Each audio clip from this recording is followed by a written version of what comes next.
2027 में आपकी क्या तैयारी है? 2027 विधानसभा का जो चुनाव की रणनीति है वह पार्टी ने बहुत बखूबी तैयार कर लिया है और एनडीए गठबंधन में बहुत ही मजबूत भूमिका के साथ निषाद पार्टी अपनी रोल अदा करने जा रही है।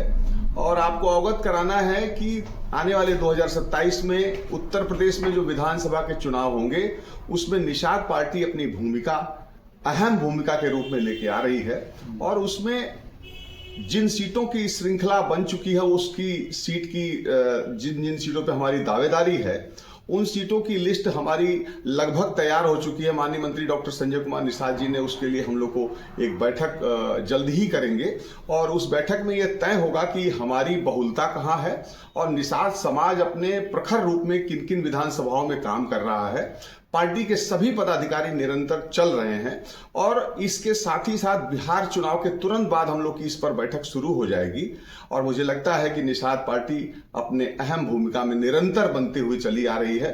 और माननीय मंत्री डॉक्टर संजय कुमार निषाद जी ने जो आह्वान किया है, जो उत्तर प्रदेश में एनडीए के साथ अपनी भूमिका निभाने का जो आह्वान किया है वो बहुत ही बखूबी और बहुत ही सफल तरीके से किया है। आप लोगों को इसकी सूचना जल्द ही मिल जाएगी। बीजेपी निषाद आरक्षण देगी या नहीं?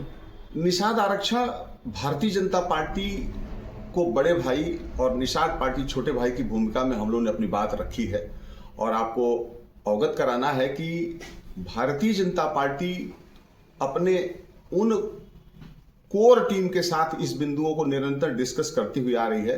केंद्र से लेकर और राज्य के सभी डिसीजन मेकर जो लोग हैं उनके समक्ष माननीय मंत्री जी ने निषाद आरक्षण को बहुत मजबूती से रखा है और मुझे लगता है कि ये बहुत ही अहम और गंभीर मुद्दा है जिस पर डिसीजन लेना ही चाहिए।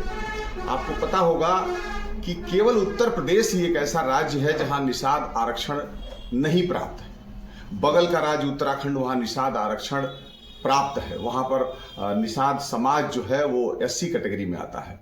उत्तराखंड में निषाद समाज एससी कैटेगरी में आता है। दिल्ली में निषाद समाज एससी कैटेगरी में आता है। बंगाल में आता है। कई राज्यों में हम लोग एससी कैटेगरी में निषाद समाज को रखे हुए हैं और वहां पर उनको उस चीज का लाभ मिलता हुआ आ रहा है। अगर इस बात की आवश्यकता ना होती तो माननीय मुख्यमंत्री परम आदरणीय योगी आदित्यनाथ जी महाराज जब सांसद में थे तो उन्होंने निषाद आरक्षण की बहुत मजबूती से पुरजोर तरीके से रखा था और उसको सुना भी गया और विभागीय व्यवस्था में लागू भी किया गया है। कई ऐसे विषय हैं जो उसके साथ समाहित हैं और माननीय मंत्री जी ने इसको बहुत मजबूती से रखा है और उनका कहना है कि जिस ऊर्जा और विश्वास के साथ निषाद समाज प्रयास कर रहा है, यह दिन दूर नहीं कि निषाद आरक्षण उत्तर प्रदेश में भी लागू हो ही जाएगा और ये उतना ही आवश्यक है जैसे दाल में नमक।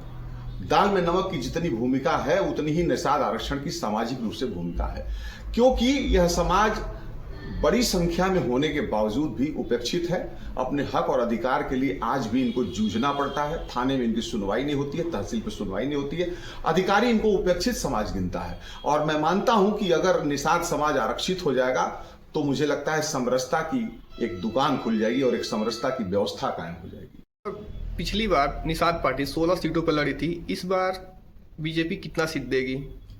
देखिए, ये जो निर्णय है ये भारतीय जनता पार्टी और निषाद पार्टी की समरसता और उनकी वैल्यू के ऊपर है। हम आपको अवगत कराना चाहते हैं कि निषाद पार्टी पिछली विधानसभा में 16 सीटों पर लड़ी थी और 11 विधानसभाओं में हम प्रचंड बहुमत से जीत के आए थे। जिन विधानसभाओं में हम डिफीट हुए या नहीं जीते वो बहुत ही मामूली अंतर से डिफीट हुए, तो इसका मतलब यह है कि हम 16 में 16 पे जीते।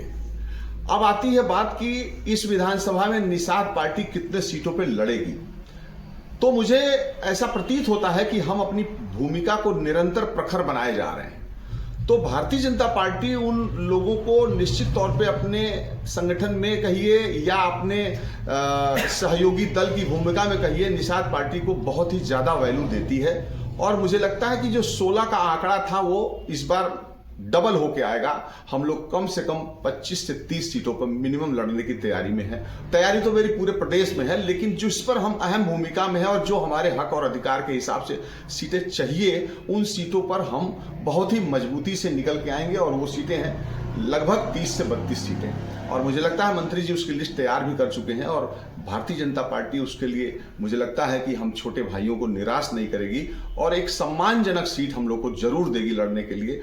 उसी सीटों की कड़ी में हमारी विधानसभा 336 रुद्रपुर भी आती है, जो पिछली बार हम लोगों ने सामाजिक समरसता और भारतीय जनता पार्टी के शीर्ष नेतृत्व के कहने पे अपने सीटों की श्रेणी से बाहर कर दिया था। लेकिन इस बार मैं उम्मीद करता हूं कि माननीय मंत्री जी 336 विधानसभा रुद्रपुर जरूर अपने कोटे में रखेंगे, जहां से मैं सेवा करके अपने को धन्य महसूस करूंगा। धन्यवाद।